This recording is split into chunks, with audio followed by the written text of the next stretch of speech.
Hey, everybody. On today's Locked On Bama, we're going to talk about Alabama's disappointing news on the baseball diamond. We're also going to talk about some recruiting stuff. June is going to be a huge month for Alabama when it comes to recruiting. And we're going to bring up one special season and all this talk of scheduling and the schedules getting harder with these, maybe the 6-3 method that the SEC is going to come up with, and maybe some of these non-conference games coming up. We're going to talk about a season that will blow your mind in terms of Alabama's schedule. Locked On Bama, your daily podcast on the Alabama Crimson Tide. Part of the Locked On Podcast Network, your team every day.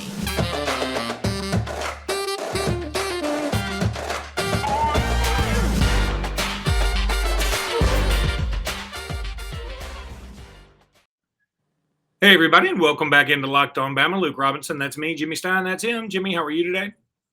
Good. Good holiday. Did you have a good holiday?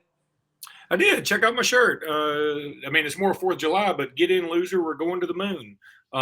That's sort of a Memorial Day thing, I guess. I don't know. I just thought you went to the beach. I thought you went to the beach. I didn't know it was such an extravagant trip that you took on Elon Musk's. I went I went to the beach at the Sea of Tranquility. Okay, Jimmy, Alabama got some baseball news day. The NCAAs had their announcement about who makes the field. Alabama didn't make the field. In fact, they weren't apparently one of the first 4 out. Ole Miss did get in, though. I mean, look, it's one of those things to me. This is why you don't have 64 teams. This is stupid that Ole Miss gets in and Alabama doesn't. That's stupid. I'm fine with Alabama not getting in. I'm totally fine with that. The fact that Ole Miss gets in when Alabama swept them, Alabama lasted longer in the SEC tournament than they did, is just and had a better record, I think, in the SEC than they did, is a little goofy. I don't think the third thing's right, although it was close. The way I look at it, it was right there. I'm not going to pretend I know it. No, it is right there. As a matter of fact, this morning on SEC Network, they put up the Alabama resume, the Ole Miss resume, the Kentucky resume, all side by side, and like, okay, which one are you going to pick? And frankly, it was all indistinguishable. I mean, for every plus or minus Alabama had, Ole Miss and Kentucky, I mean, it just looked like with those 3, you could have just picked a name out of a hat. One was not, hugely better than the other. But the way I look at it as an Alabama fan, here's my thing. Does Alabama deserve to be in the NCAA tournament? In my opinion, no. They weren't good enough. If they'd have won 1 more, maybe 2 more in Hoover, then yes. But there were too many midweek losses to bad teams. The SEC record was about 12-18 or 12-17 or something like that. That's just not good enough. As tough as the SEC is, that's just not good enough. And there just weren't enough wins. It just wasn't a good enough team. Now, am I mad Ole Miss got in? Not really. I don't really get how Ole Miss got in and Alabama was so far out. I don't get it. But I don't care. Alabama didn't deserve to be in, so I don't care who's in. And on top of that, what's in front of Alabama, Luke, is they just got to get better. More dudes, and more dudes playing well. Because Alabama did have some dudes Zane Denton's a good example. I mean, a real good hitter last year, wasn't so good of a hitter this year. Maybe it was an injury thing. I don't know. Garrett McMillan, great starting pitcher most of the year, but wasn't great every time out. His last start this weekend was pretty bad. So I'm just saying more dudes and more dudes playing well when it matters. Baseball's got a long way to go. I'm a little down on baseball. I'm not so much in favor of making a coaching change, but to the point of apathy with it, to be honest. I mean, if they do, okay. But if it's up to me, I give them another year. I think the Connor Prelup injury alone and that bad luck is worth another year. It also made the NCAA tournament a year ago. Obviously, we're very close this year. I'm for giving them another year. But if they don't, if Greg Byrne doesn't, okay, so be it. I feel like he'll get another year mainly because Dana Duckworth stepped down as a gymnastics coach. And so I feel like that's going to be a situation where they don't, let's not make too many changes in 1 year. And maybe these 2 things are totally non-related. But if he were, and if he were, if we were just stinking up the place, like losing every week, if we were the Cincinnati Reds of the SEC, then yeah, I think we would make a change. But the bottom line is we were on the cusp of being okay and a few injuries away. I'm not trying to make excuses for Bohannon. I'm like you. I'm not really worried about it. I mean, I want baseball to be good, but we only talk about baseball when we're in the College World Series or when we are on the verge of the NCAA tournament. So I'm not super worried about it. What you said set off a rant for me. Nothing with what you said, but I've seen some comments on various public boards, and boy, this gets to me because this is why. Because this is what happened in basketball when the fans lose confidence in Avery Johnson and Anthony Grant before, and it hasn't happened in basketball with Nate yet.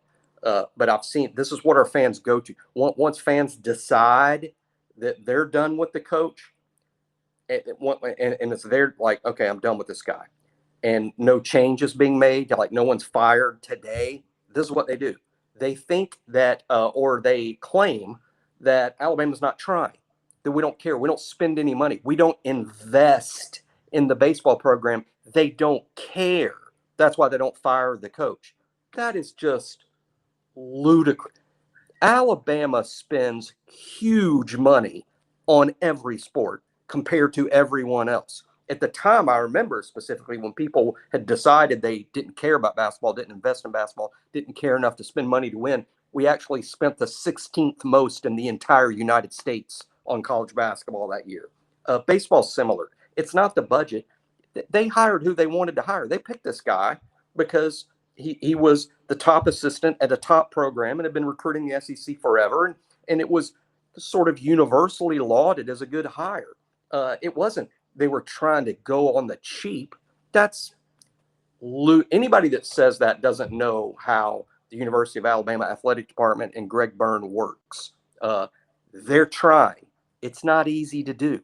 Go ask all the other big time programs that spend a lot of money that also isn't in the NCAA baseball tournament. It's just not easy to win. It's more than just throwing money at it.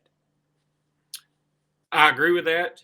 I'm also mildly freaked out that during that entire rant, if you're watching this on YouTube, you had your left hand out of view and your right hand was going nuts. I mean, what are you doing with your left hand? People kind of want to know or don't. I just thought it was odd that you only ranted with one hand. But I wonder if it's because I'm on a stool. I don't have you hand. I'm going nuts. So I'm sort of balancing myself on the stool, going nuts in the rant. I didn't want to. I've already dropped a phone in the garbage can once. I didn't want to fall completely off the stool. And boy, that would be a show.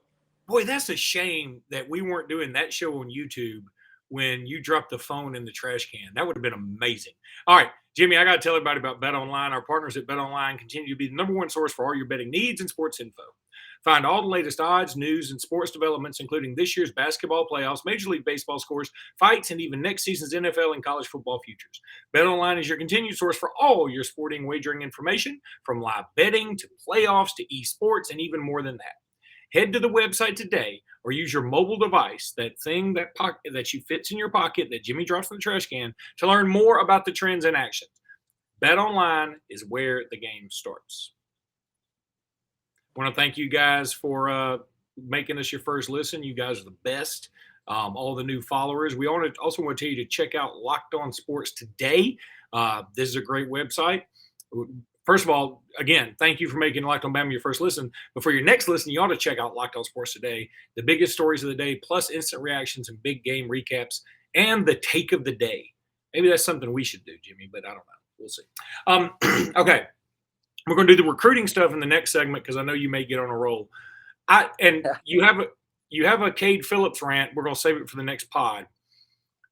I found this interesting, Jimmy. I was just thinking back about Alabama, and everybody's talking about the new schedule format, 6-3, and how hard that's going to be. And then Alabama's future non-conference games are against Wisconsin and West Virginia and Ohio State, and Notre Dame, Oklahoma. They got all these really tough games coming up in the non-conference. And everybody's like, how in the hell is this going to work? I just want to harken back let me read off the 1986 schedule. Now, I knew right before you said I knew you were going to go to 86. That it's last, cool. I'm not sure what this was going to be about, but right when I'm like, this is going to be about 86. It's nuts. It is bananas. And so dig this. By the way, at the time, oddly, you only played 6 SEC games, that's kind of shitty.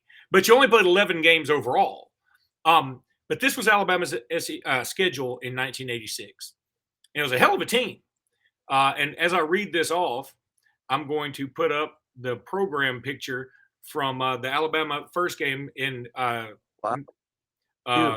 New Jersey, the kickoff classic. That's Alabama against Ohio State. I think is that Earl Bruce, right? That's Earl Bruce, the head coach of Ohio State there. Right. I think that's a good call. Yeah, because that's Woody up top with Coach Bryant. And yeah, I guess Earl and Ray Perkins were literal direct descendants of Woody and Woody Hayes and Paul Bear Bryant. And I'll tell you a really quick story about this. My parents went to that game with some other friends of mine, other friends of theirs, I should say. And those friends also had kids about my age. And when they came back, they brought a game nobody in Alabama had even heard of or talked about called laser tag. And because they had just been in New Jersey and they found it in this Toy Store. It was like a new thing. And they just gave us all early Christmas presents. I mean, laser tag, you put this little thing. I mean, now it's like everybody's got something like it. But it was like you put this thing on your chest and you shoot lasers in it. If you ding 3 times, you're out or whatever. It was so much fun. But anywho, it was at East Rutherford, New Jersey, of course. Alabama wins the game. Derek Thomas has 2 pass interference calls late. Alabama gets the victory. I'm not going to go down all the wins, but I just want to read the schedule. Alabama opened up against number 9 Ohio State. That was back when the kickoff classic was badass. Then they played at home against Vanderbilt. Derek Thomas, I remember I went to that game, blocked a punt and scored a touchdown off of it. Then they played Southern Miss. They won that game. Then they played at Florida and won 21-7. That's pretty damn badass. Then Emmitt Smith was probably on. He was a freshman the following year. Yeah, when he beat our ass in Legion Field. Then that's right, he was a freshman. Yeah. Then we came home to play Notre Dame. Now Notre Dame wasn't ranked, but we came home to play, Notre Dame, who we had never beaten before, and beat them 28-10 in Legion Field. Then we traveled. Different Notre Dame. They were really good. They were just 2 seasons away from winning the national championship. That's right. Then we played Memphis State. They were still Memphis State then, and beat them 37-0. Then we go to Knoxville and play Tennessee on ABC. Bobby Humphrey goes off, and we win 56-28. And then I was at this game too in Tuscaloosa. We play number 6 Penn State, and they come in there and wax our ass in front of a capacity crowd of then 60,210. Different time, wasn't it? Different time. Yeah. That Penn State team won the national title. That's right. Then we're at Mississippi State, who was number 19. We beat them 38-3, and that game was on TBS. That's how long ago that was. Must have been 11 o'clock. I must have been an 11 o'clock, the 11 o'clock TBS. Back then, before it was the Jefferson Pilot kickoff, it was the TBS kickoff at 11 in the morning. That's right. 11:37, wasn't it? They had real cool intro to the game was all the mascots. They had a cartoon mascot intro that is cool, that as good as the SEC network is, that was even cooler. That's right. Then we play LSU at home in Legion Field. Bobby Humphrey, in my opinion, if they had instant replay, would have scored on diving over the goal line, but they said he fumbled. They called it a fumble before he crossed the goal line, but he didn't. Never forget that. We lost 14-10. Then we beat Temple. Then we play Auburn, who was number 14. We lose on the Lawyer Tillman reverse, 21-17. And then we go and play Washington in the Sun Bowl and beat the ever-living hell out of them, 28-6. But my point is, that year we played a 6-game SEC schedule. So again, not quite a 9-game SEC schedule, but our non-conference was Ohio State, Notre Dame, and Penn State. I mean, that's ridiculous. Who does that? I mean, you can't do it anymore. It was a product of just playing 6 SEC games. Back then, there actually used to be more big time. They used to call them intersectional games. Teams from different parts of the country playing each other. There was more of them back then because there were fewer conference games. But gosh, that schedule. I'm going to kind of paraphrase the answer. I got to talk to the late great Ray Perkins one time, and I asked him. I guess I'd had a few beers and was able to ask him a more direct question than I normally would have. But I asked in a conversation with Coach Perk. I said, "Do you feel like that '86 team could have won the national championship, but the schedule was just too tough? Just kind of scheduled our way out of a shot at the national championship?" And he answered real quickly and bluntly, and I stupidly didn't think about it before I asked. He was also the athletic director. He probably set up that schedule. But I asked him that question, and real quick, his answer was, no, we didn't win the national championship because we didn't have enough good players. Oh, okay. Makes some sense. I mean, hey, that's like, and not a shot at his team. Just like, no, we weren't good enough to win the national championships. What he's saying, we weren't good enough. And despite how tough that schedule was, he just wasn't good enough. And I think there was some Nick Saban in that answer. Honestly, I think Coach Saban would answer those questions similarly. In years that we didn't win the national championship, I don't think Saban will be like the fans and say, "Well, we had this injury, or we had this bad luck, or maybe." But I think Saban's answer as to why we don't win. In a private conversation, I think Saban's answer is almost always we're just not good enough, and because he wants to get us better. He wants to go sign a better class than the one he just signed. All right, Jimmy, let's take a break. When we come back, I'm going to let you tell everybody about our big June coming up. All right, buddy. June is upon us. So tell me what's going on recruiting-wise. Yeah, it's sort of crazy that this is the new recruiting calendar. I hate it myself. I've ranted against the early signing period since before they installed it. Now it's been installed. Now we've seen it in action. I hate it even more. I think a lot of big-time coaches agree with me. I don't know what Nick Saban's public or private stance is. I'm just betting that Nick Saban agrees with me that it's just been terrible because there's all these unintended consequences that came from it. Here's one of the big unintended consequences is the official visits got changed. I mean, signing days in December, right? You can't do official visits in October, November. You're playing home games. It's just the worst time to do official visits is during home games because you need to spend substantial time. The coaches need to spend substantial time with the players and their families on those official visit weekends, and we're literally playing a game. I mean, it's just so you can't do it during the games. So you're going to do it during August, during fall camp, when your attention needs to be on getting the team ready to play in the games? Nope.